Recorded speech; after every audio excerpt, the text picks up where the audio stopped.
वहां से भाग रहा है। इसके जो खतरनाक असरात खैबर पुख्तनख्वा की मईशत पे होंगे उसका इज़ार की जरूरत नहीं है। मिस्टर स्पीकर, इस वक्त 2000 अरब रुपए फौज, पुलिस और अदलिया को हमारी यह गरीब कौम दे रही है। यह किस लिए दे रही है?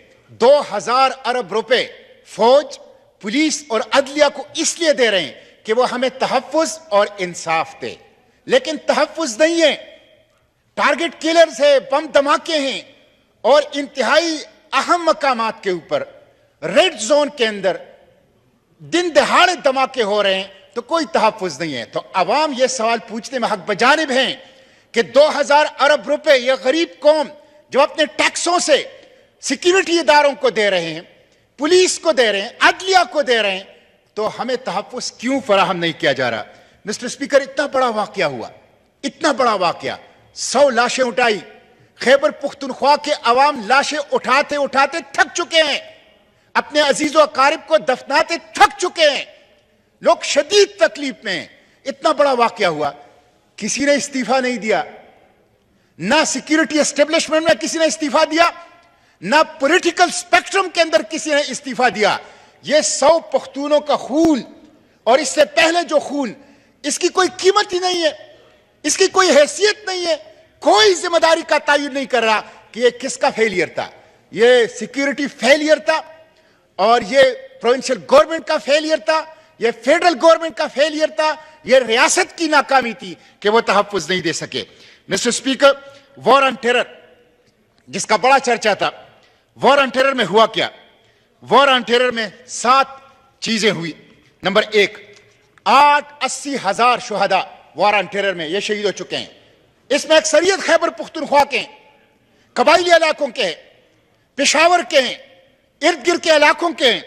मिस्टर स्पीकर, 150 बिलियन डॉलर का नुकसान यह पाकिस्तान का हुआ। 3.5 मिलियन पुख्तून वो टीडीपी हो गए। इस वक्त पाकिस्तान में सिर्फ खैबर पुख्तनख्वा के अंदर टीडीपी, टेम्परली डिस्प्लेस्ड पर्सन, 20 साल से रह रहे हैं। मुल्क के किसी सूबे के अंदर आपको टीडीपीज नहीं मिलेंगे। पुख्तून अपने ही वतन में महाजिर, अपने ही सूबे में महाजिर, अपने ही घर में बेघर हैं। मिस्टर चेयरमैन, 3.5 मिलियन टीडीपीज ये वॉर ऑन टेरर में, 5 मिलियन अफगान महाजिरीन का बोझ खैबर पुख्तनख्वा बर्दाश्त कर रहे हैं। दहशतगर्दी है, नारकोटिक्स है, वेपनाइजेशन ऑफ खैबर पुख्तनख्वा, यह सब वॉर ऑन टेरर। यह हमारा फैसला तो नहीं था।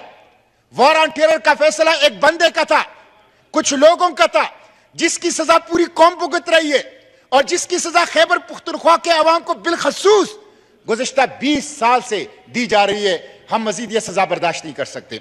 इसलिए मिस्टर स्पीकर, मैं आपके तवस्सुस से चंद सवालात रख रहा हूं हुकूमत के सामने।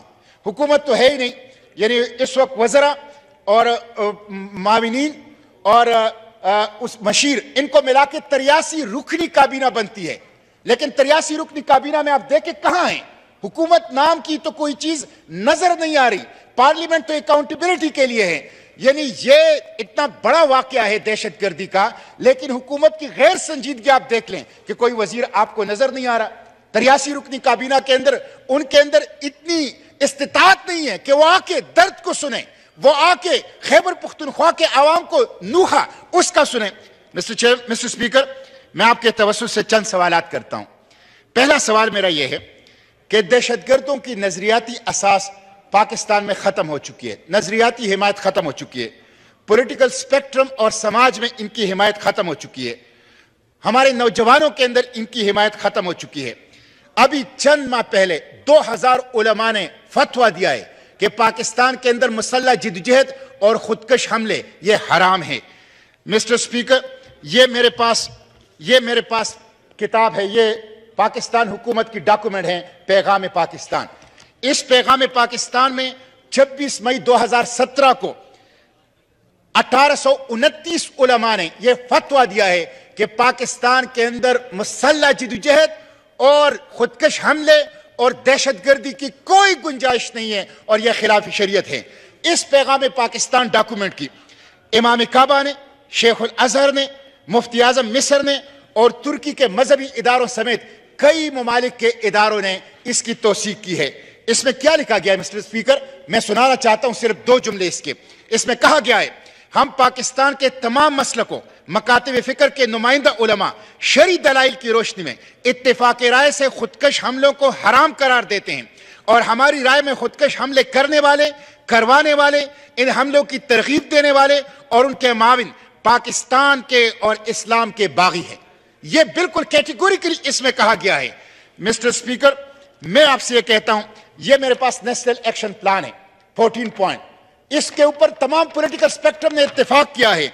तो सवाल यह है कि जब उलमा खिलाफ हैं, पॉलिटिकल स्पेक्ट्रम खिलाफ हैं, समाज में उनकी हिमायत नहीं है, नजरियाती बुनियाद इनकी खत्म हो चुकी है, यूथ उसके साथ नहीं है, तो यह दहशतगर्दी खत्म क्यों नहीं हो रही?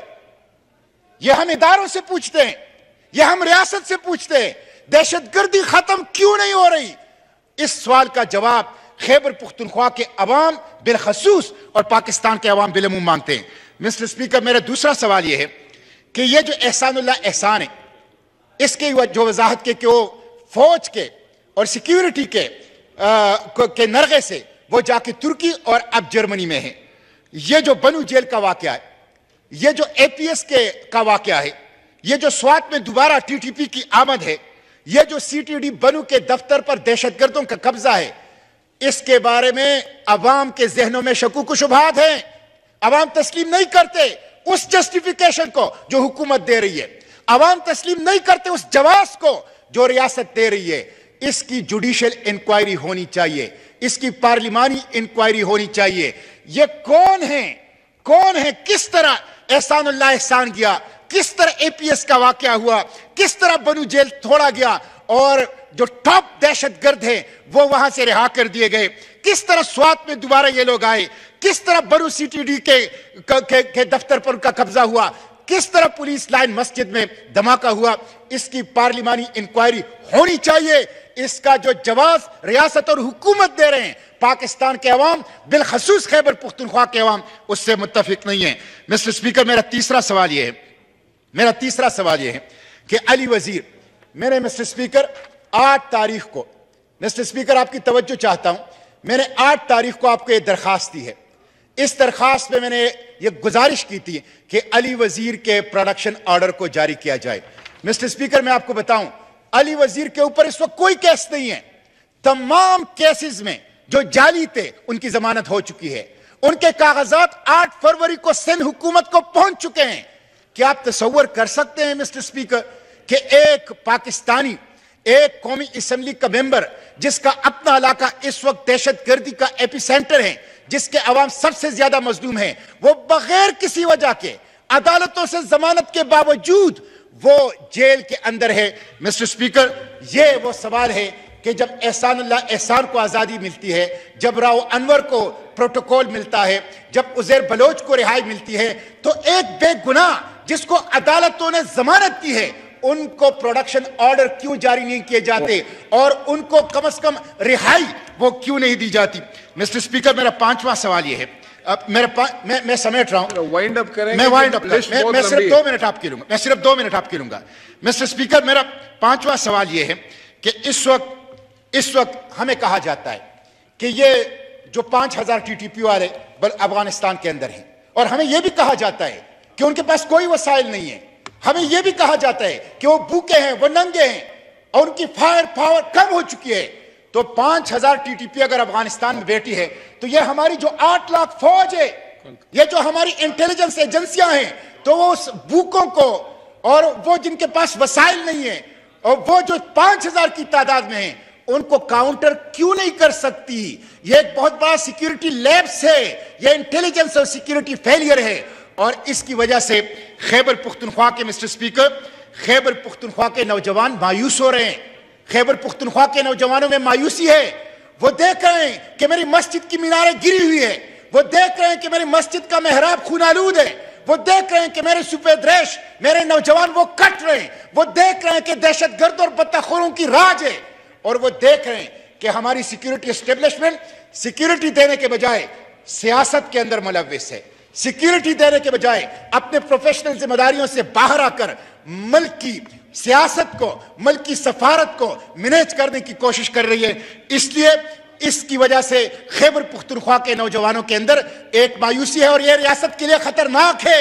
हमें सिक्योरिटी चाहिए, हमें अमन चाहिए। हम दहशतगर्दी को, हम बदतखोरी को, हम टारगेट किलिंग को, हम बम धमाकों को मुस्तरद करते हैं। खैबर पुख्तनख्वा की उलमा, पॉलिटिकल स्पेक्ट्रम, खैबर पुख्तनख्वा के नौजवान और एस्ट्रल कोटा के मजदूर। थैंक यू मुश्ताक साहब।